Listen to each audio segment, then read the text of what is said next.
Welcome to the Disrupt Your Career podcast, brought to you by Claire Harbour and Antoine Tirant. We're passionate about helping everyone find fulfillment in their work life. We believe that big, messy, uncharted career changes are inevitable, and it's up to you to decide. Will you take control and disrupt, or allow yourself to be disrupted? We wrote the book about it, and now we share here our conversations with other thinkers in this crucial area. Settle down and get ready to listen to this dose of wisdom. So today we're welcoming to the Disrupt Your Career podcast, Sonal Bahl, who is the founder of an organization called Supercharge. She's a career strategist, and we're delighted to have her join us to talk about careers, career management, and all kinds of things today. Welcome, Sonal. Thank you. Thank you, Claire, for having me. It's a pleasure. Okay. So you're calling in from Brussels today, from just outside Brussels. I'm here in the south of France. It's a beautiful day, and we're delighted to be talking to you about all the things that you think, know, and do around careers. Let's start with a really simple background question. Tell us about how you started out in your career, the sort of influences that led you to work with people in the sort of HR roles that you've had over time, and also what brought about the recent shift towards career coaching. Yeah, great question. I think, Claire, we have our little light bulb moments. They kind of come and go. And my first light bulb moment that I can think of was actually when I was 17, where I was studying business in school. And specifically, the subject was personnel management. And I remember reading it, reading financial management, reading marketing. And I remember being gravitated towards personnel. I had no idea what on earth it entails, but I just felt like it was calling me. So that's it. I was like, what does that mean? It means perhaps when it comes to college, let me study a little bit more about sociological things. I don't know what it means. I'll figure it out, but I feel like this has my name written all over it. So that's how it started. Fascination with people. And at that point of time, and I think it is still the case, where people, loving people, and all the good and bad and ugly that comes with it means that HR more or less is sort of the career path you should, I don't like the word should, you could try. You could, you could go in this direction. And that's what I did. HR, recruiting, the classic sort of things in HR. But I do have to say this. It's interesting to look back and see at which point were you the driver in the car or were you the passenger? And in my case, I've had a very interesting ride, literally, where the moment that I just described to you, I was the driver. Mm-hmm. And then I would say for the next 17, 18 years, I was the passenger, which makes me a tiny little bit ashamed, because when I talk to my clients today, I talk to them about being a driver, not a passenger, because then you can't complain where the car is going. And I think that's the difference, because when I was a passenger, I wasn't complaining. I actually liked where the car was going. So I was like, hey, you want to stop, get some, sandwiches? Oh, yeah, that's okay. Oh, let's continue. Let's go full speed ahead. That's fine. I never complained. I enjoyed it up until I did not enjoy it anymore. And then I went back to being in the driver's seat. And that's where I've been for the last couple of years with the career coaching and all of that. And by the way, when I started it, I had no idea there is something called career coaching, but I knew this is 2018 when I stopped. That was the last time I was in corporate. And I knew that I want to do something else, but what is it going to look like? And I thought I was good at a certain thing, but the market wasn't reacting. I was like, I want to do HR, interim management, help companies who don't have a large HR department, etc. Where are the calls? I wasn't getting the calls. Everyone said, you're so interesting. You've worked in so many countries, but what does that mean? show me the money, like Jerry Maguire says. So I was like, okay. So, and that is when I went back to being on the passenger seat. I didn't know what to do, but I was lost, frankly speaking. I have no problem admitting it, because I think it was the year I was lost and found. It took a while. I was lost and found. When I got back in the driver's seat, I didn't know about the GPS, where it's taking me. So I just knew that I love helping people, particularly people who are lost like me, a little bit like me. Maybe I'm just a few steps ahead of them. And I started creating some videos on YouTube. That's all I did. Helping people out with things that they don't know and things they wish they knew. HR doesn't share that stuff. And I'm like, I'll talk about everything. I'll talk about everything. I'm not going to hold anything back.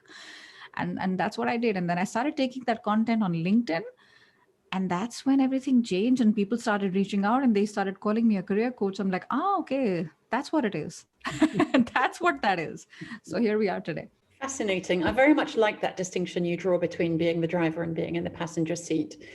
Can you just tell us a little bit more about how you perceive that act of being in the passenger seat? You know, you say that you feel slightly ashamed of it, that it went on for 17 or 18 years.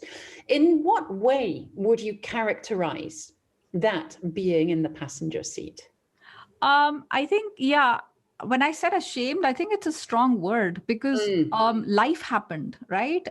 Different stages of life, because we start our career in our 20s and I let a career dictate my life and I loved it, to be honest. I wouldn't have it any other way.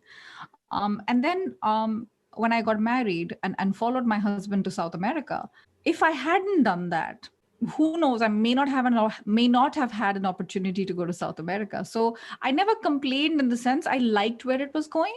Mm-hmm. And I think that it's very important to just draw that distinction. If you're in the passenger or the driver, you know deep down if you like it or you don't. I'm not saying one is better than the other. I think there are stages in life you might need to be in the driver's seat and frankly speaking, take control because you've got bills to pay and things like that, or the passenger seat, same reason. So, you know, having done that and yes, I stopped. I'm sorry, I forgot one thing. I did stop. And it wasn't a break. I did a full-time MBA program with my husband following me back from South America. I followed him to Uruguay and Chile, where I by the way worked. You know, took back control there. Yes, I was in the passenger seat, but I was also sort of what do you call it? Backseat driving. Like, oh, this is where I'm going. I love where this analogy is going, by the way. And then I want to do an MBA. So the husband followed me to Europe, actually, to France, and then to Brussels, where the job brought me.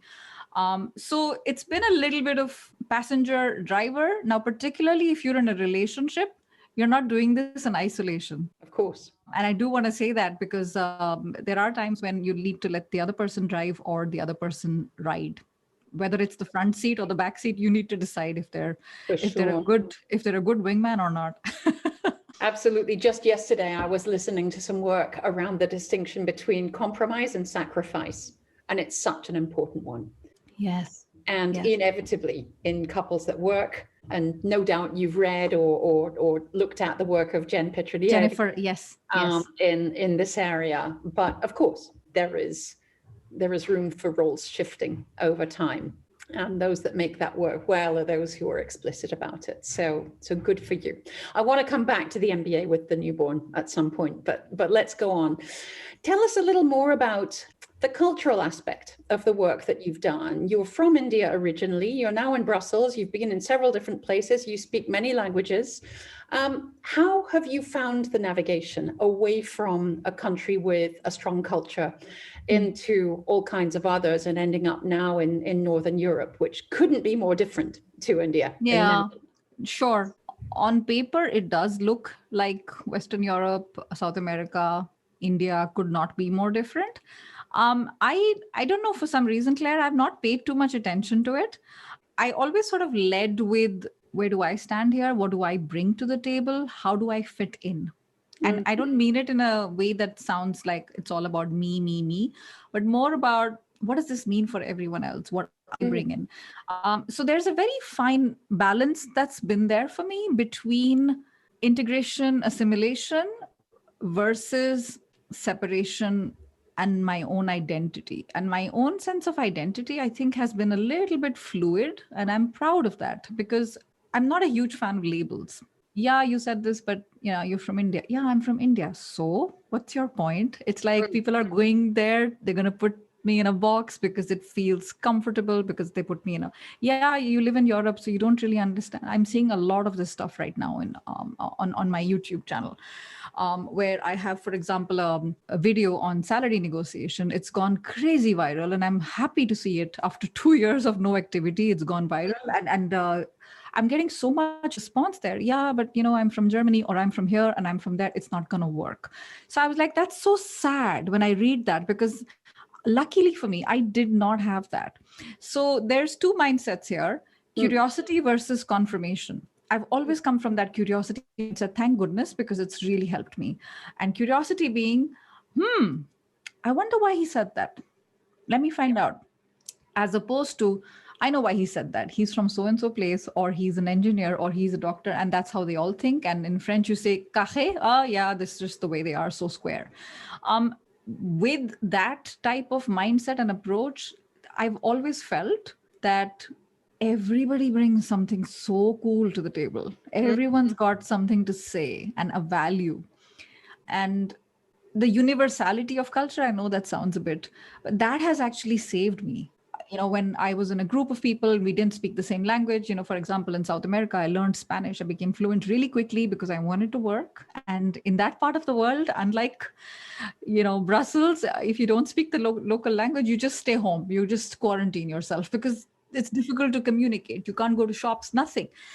There's always more that unites us than divides us. Always, there'd be some stuff to talk about. There would be like, I don't know, mother-in-law jokes, or making fun of, very lighthearted things that bring people together. I always saw that, and I was like, yeah, so I'm going to focus on that. And there'd be a joke, and I'd crack it. I'm like, I'm not sure it meant the same because I said it in Spanish.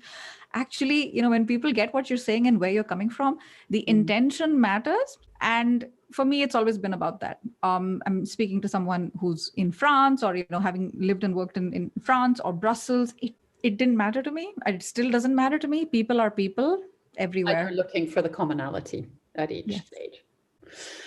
So let's talk more specifically about the work you're doing these days. You focus typically on a market of people who are actively searching for a new career, whether they're out of their former one or whether they're contemplating something new in the future.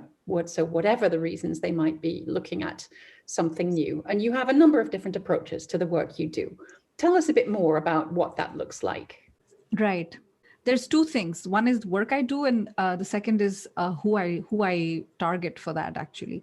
And the who I target is actually, I literally think of someone like me 3 years ago when I was feeling a little lost, which I said back in 2018. So that sort of avatar speaks to me, because I don't have to invent a lot of marketing for it, because I know what that person is thinking most of the time, because I've been there. And it's very specific. It's very niched down. And that is someone with more or less 20 years experience, MBA, lived and worked abroad, multilingual, multicultural. That's important to me. And there, somehow we click. Like I said, don't have to try too hard. I don't have to sell a lot of that, because people see themselves in me. And I think that helps when you're looking at, your ideal sort of customer avatar.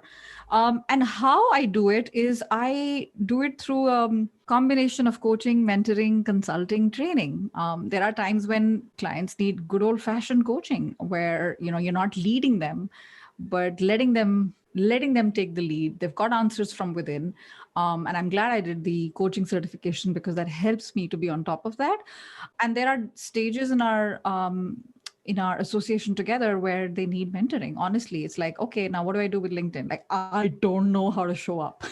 So they don't want coaching questions. So there's a combination of all of that. And over 15, 20 years, Claire, I've just sort of learned so much, just like a lot of us. The thing I've done is I've ended up codifying it into specific templates and structures. And it's like this menu card, and I pick out the one that I feel like, I think we are talking about this today.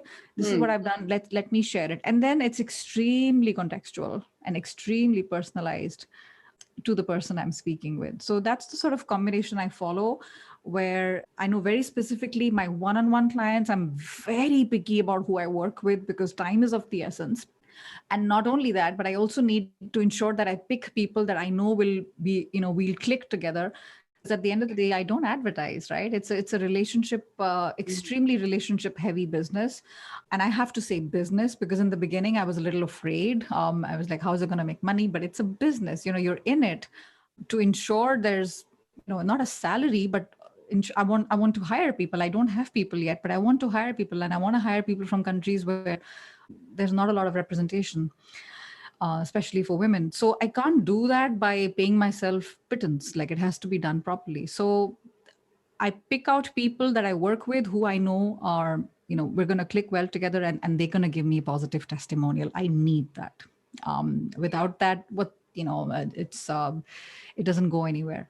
So yeah, the people I work with, and then the processes I follow are literally just, over 3 years of thinking about the previous 2 decades and putting it down in a very simple, codified, step-by-step form that I personalize with my clients.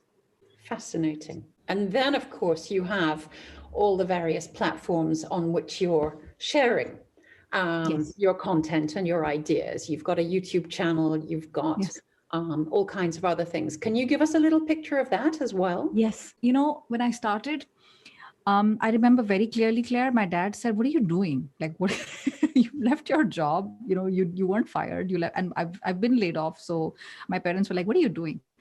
I remember just saying very clearly, this is September 2018. I said, intention determines outcome. I don't know, but my intention is pure and I want to help. So everything that I've learned, Claire, I don't hold back. I go live every week on LinkedIn. I've been doing it for 62 weeks now, non-stop, every Friday without fail, come hell or high water. Everything I've learned, I share it. And people have questions, I answer. I don't hold back. I feel like good karma attracts good karma.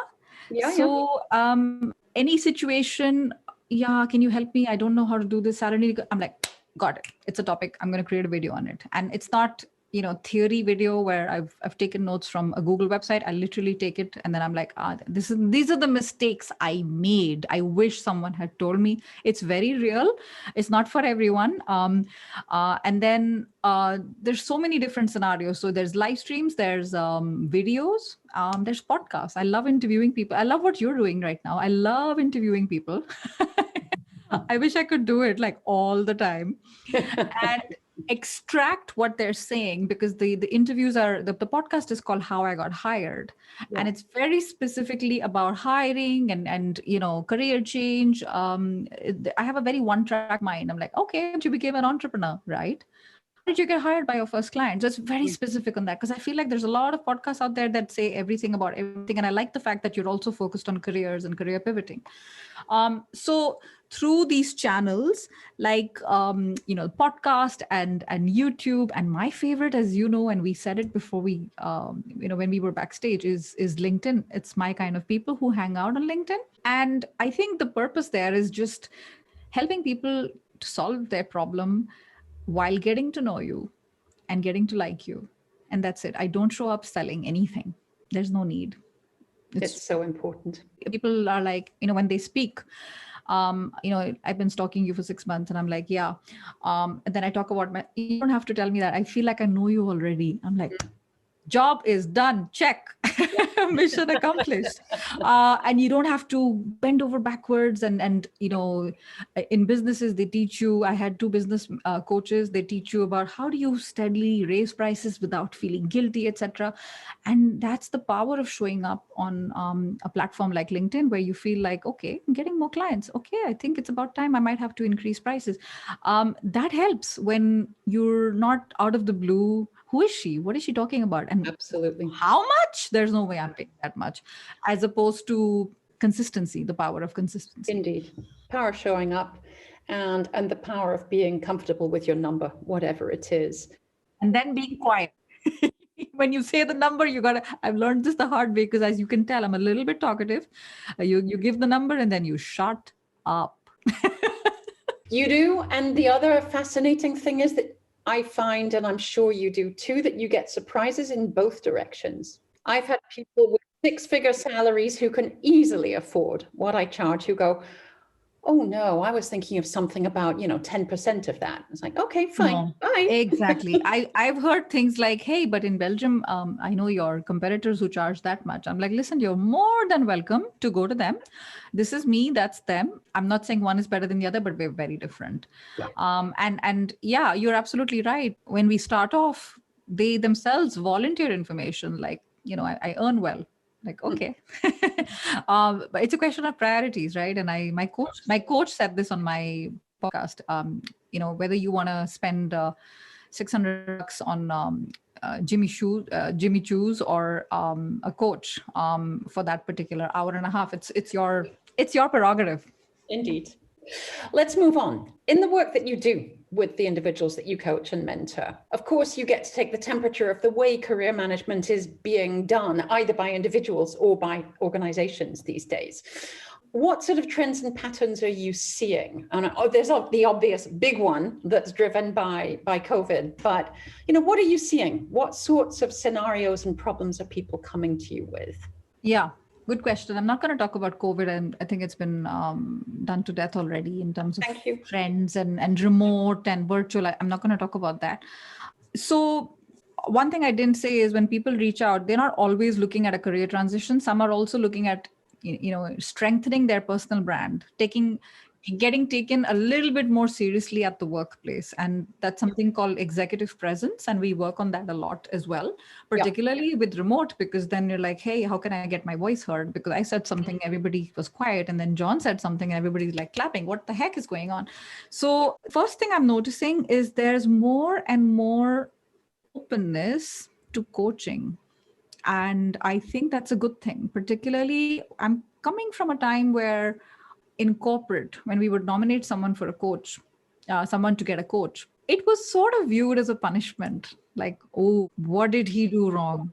And it's something to rectify. And that I feel like people are being more proactive. Mm-hmm. And that has been a positive thing for me to see in my interactions with people in corporate, both on the client side, like one-on-one client, but also like their HR and things like that. The second is, I think, emotional intelligence is the new black. We've always known EI, EQ. We know it's important. But I think now what I'm seeing is it's the distinguishing factor between good and great when it comes to leading teams, getting ahead in your career, getting that career change, making it work. Emotional, all of those 4 pillars in emotional intelligence, right? Self-awareness, self-management, etc. That I think is the distinction between actually seeing your career change through versus despondently sitting back in the driver's seat and complaining, because that's horrible. Passenger seat and then complaining about it. Because that's frustrating. And the third thing I think that my clients are talking about is, one is, of course, tech. And this is a trend I see overall. People always assume tech as a job, as a department. And I'm seeing more and more embracing of technology as a part of their function where they are today and becoming friends with it. It's like, I've been a little afraid of it. I might as well be friends with it. I'll give you an example. I have a client who's in the banking industry. She's very senior. She's from London. And now it's like, she's going ahead and doing all these online courses on blockchain and understanding how on earth all of this is affecting fintech. She didn't have to do it before. So I feel like it's becoming a bit more fluid, and people who are embracing it today, this is my job and that is tech. No. So this is my job and this is how technology is changing the way, we do our work today. I'm seeing that there's a lot of hunger and interest in that. So yeah, these 3, I think, other than, of course, virtual remote, I don't want to talk about all of that, but openness to coaching, emotional intelligence is the new black, and tech not being a job anymore, but a very important part and parcel of a person's skill set. That certainly resonates with me and with us and the work we do. If you look at things from the side of organizations, you've been inside organizations where hopefully you were setting a great example in the work you did in helping people to manage their careers. But beyond those places where you've been, What companies and organizations are you hearing about at the moment that are doing more? I mean, okay, we've talked about there's more openness to coaching. That's a great start. But are there any examples of companies where you would say they're doing a really good job in helping their people towards a great sense of being supported in their career management? For a couple of reasons, I don't feel like thinking about names as of now, because for every great example, I may hear from a client who are like, yeah, that was, yeah, Sounds your example. when I see things like, you know what I mean, like top Yes. employer. I mean, I don't want to say these, but I'm like, yeah, I'm not entirely sure how well these things are, and I'm not even talking audited. I'm talking like on the ground, what's going on, like the iceberg. So I will say that I'm not a huge fan of vilifying, or how do you call it, holifying companies, that they're so great. It comes down to, and I'm sure you say this a lot as well, Claire, it comes down to the top leadership, the very, very, exco executive committee. I feel like those companies that are, before COVID as well, they put people at the front and center. Mm-hmm. And I'm not talking customers, I'm talking employees. People, not process. I've seen, unfortunately, the opposite for quite some time. And it's a pity, where compliance is more important than relationships. Mm-hmm. Compliance is more important than compassion. So the opposite, when there is people, not process, and everything has to go around that, there is a way to make it work. And the ones who do it and are successful are not the ones who are beating their drums on LinkedIn. They're too busy doing the real work and getting stuff done, and their employees are their best ambassadors. And also the combination, like I said, people and technology, because we're in 2021. Technology is a force for good, and the ones that are using it, yes, we are in lockdown, okay, this is the app, it's going to help you a lot with onboarding. Companies, some of them have woken up to it because of COVID. It's a pity, but better late than never. But there's some companies that I worked with, for example, in this Dutch company.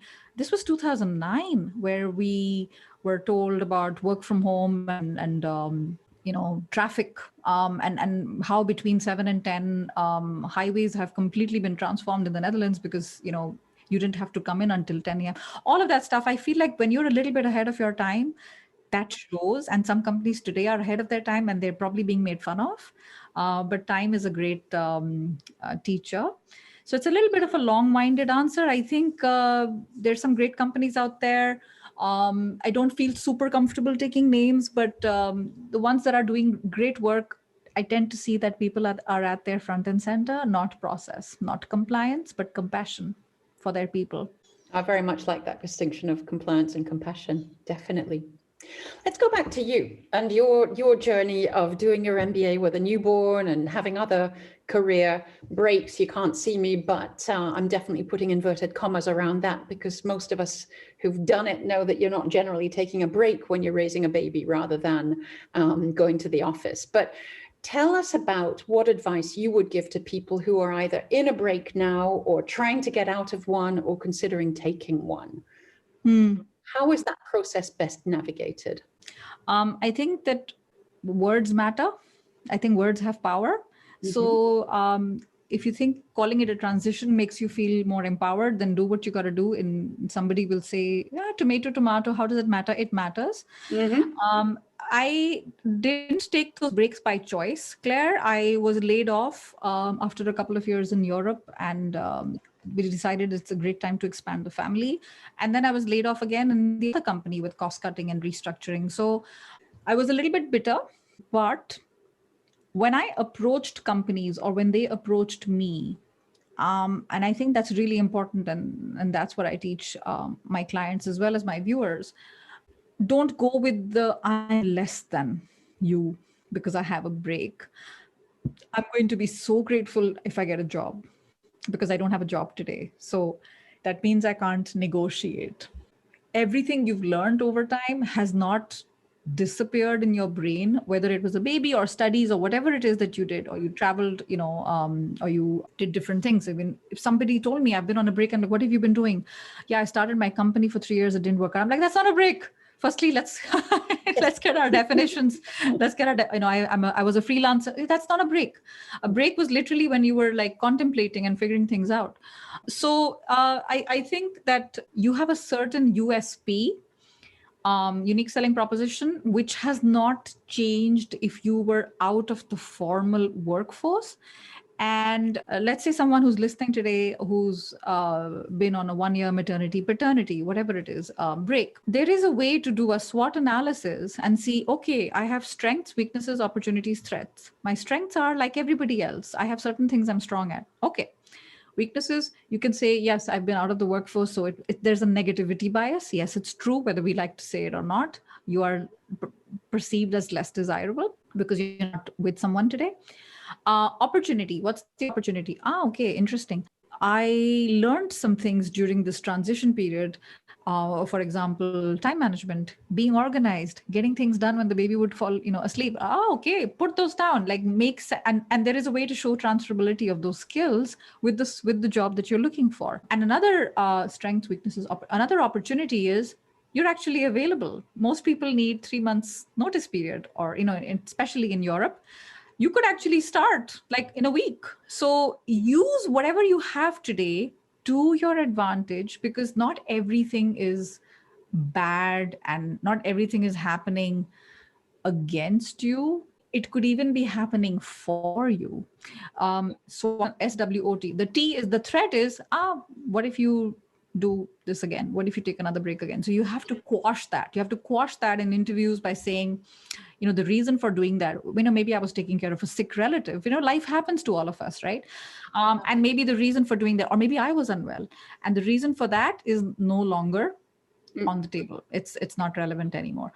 So there are different ways I teach all of this stuff, and it comes from tried and tested true experiences, and that's what I think makes it come alive, because it's not preachy. But I really want to say this particularly for women. If someone is listening today, like, yeah, I'm not going to get, I got a 30% increase in salary after being home for 2.5 years. And the only way I could have done that is by showing up, reading up, research. And the person on the other side is like, oh, I can't wait for her to work with us. And all of her to, the whole package. It's not, oh yeah, in spite of the fact that she's had a break, it's not an issue because I don't make it an issue. Do you know what I mean? Yep. Absolutely. That's great advice. And I love the distinction about being available immediately. It's one that many people don't think of. And yet it is blindingly obvious. There's something so attractive, Claire, about someone who looks hungry and they can start tomorrow. Yes. Because that's an attitude you can't teach someone to care. Very true.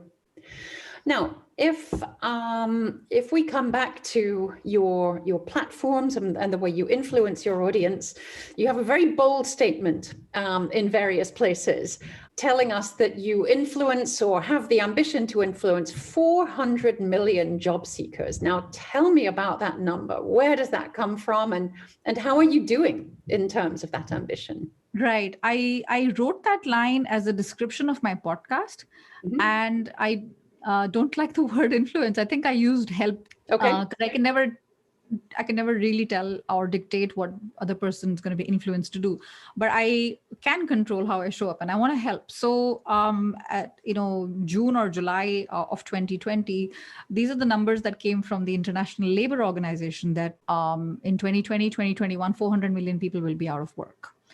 So wow. The idea of starting the podcast was so this is what I say, and it's about the podcast. I am nowhere near, not even an iota close to that number. And that is fine, because it's a bit of a mountain to climb, and patience is a virtue. So and I talked about personal brand very briefly, and it's a very fancy word that means different things to different people. For me, it comes down to every single time that you show up whether it's on email, in person doesn't happen right now, but it will, on email, on social media, whatever social media platform of choice, or you've been invited to an interview or a live stream or a panel discussion, anything that comes out of my mouth, is it helping? Is it serving? Is it giving value? And is it me? I'm a little, today I'm talking a little bit about me, and it makes me uncomfortable because I'm not used to it. However, you invited me to the podcast interview, so it's your fault. So full responsibility. So it's like, okay. And there are different ways of doing it. And we live in the world today, Claire, where through something that's 10 by 4 centimeters, I can do that. Yeah. And why on earth will I not do that? It's like almost like this, it's a crime to not share everything that's been, that's happened to me, happened for me. It's a crime to not share and pass it along to people who need it right now. That's beautiful. It's a lovely way of seeing it. And certainly this idea of service and support that underpins everything is so crucial. And as you were saying earlier, it's what makes it also easy to sell what you in the end need to sell to do the good that you want. No, that's the thing I have on my website is values. Number one was compassion over compliance. Mm-hmm. And where, as an example, not everyone can afford a one-on-one coach. I'm like, okay, so just as an example, what do you need? Where can I meet you today? What is it that you can pay that doesn't disrupt your household budget? And okay, we have a 90-minute session. Oh, looky there, time's up. It's 91 minutes. I don't do that. So that's important for me. So compassion over compliance. And second is relationship over revenues. Because I feel like you take care of the first two, relationship and compassion, I think that the rest figures itself out, Absolutely. So just to wrap up, what's coming up next? You're on a journey, you're climbing this mountain. What's next and exciting for you? Yes, climbing the mountain, going back to the analogy in the car. So it's driving up the mountain, exciting, a little bit terrifying, particularly downhill. I really, so I love my one-on-one client work. I love my one-on-one clients. And what I want to continue to do is the podcast and grow it. And I'm hugely, I think a lot about people who need help but can't afford help. They reach out and they're desperate and they can't pay rent next month. So it's a little unfair for me that my one-on-one clients are paying me top dollar, but they already have money. So what about others? So I have started a membership program, which is very much in its infancy today. It's called the Supercharge Club. And I, at the price of a monthly Netflix subscription that you pay today, you get access to me 2 times a month. We do live coaching and there's a bunch of, trainings online. I've developed that over 3 months and it was launched in January. It's very small today. I'd love to see it grow. And although, so this is specifically getting people with little or no budget from, lower purchasing power, countries from lower purchasing power. And also I want to do short, easy courses because not everybody wants or needs 5,000, 10,000, 15,000 euro coaching. They have a very specific problem and how can you solve that? So I'm working on that right now to be able to help people where they are today, where they don't have to break bank to have a successful career. Wonderful. That's a very open and generous way of looking at the raft of problems that are being tackled in the world of careers. Okay, so now thank you so much. This has been fascinating. You've been really disciplined and generous with your answers. You warned me that you might be long-winded. I found you just fascinating. So I think we've hit the right balance and I want to thank you. We will make sure to put references to your website and your various things in our little blurb around this podcast. But thank you so much for joining us. Thank you so much for having me. It was an honor. Okay, well, I've no doubt that we will continue to communicate offline and away from this because I think we have much that we can do to help each other and learn from each other. But in the meantime, on behalf of all of our audience, then I wish you a wonderful day. And again, thank you so much for being here. Thank you. Thank you, Claire. We hope you enjoyed hearing from this month's guest as much as we did. Do go and check out our work on disrupt-your-career.com and come back soon. Thank you.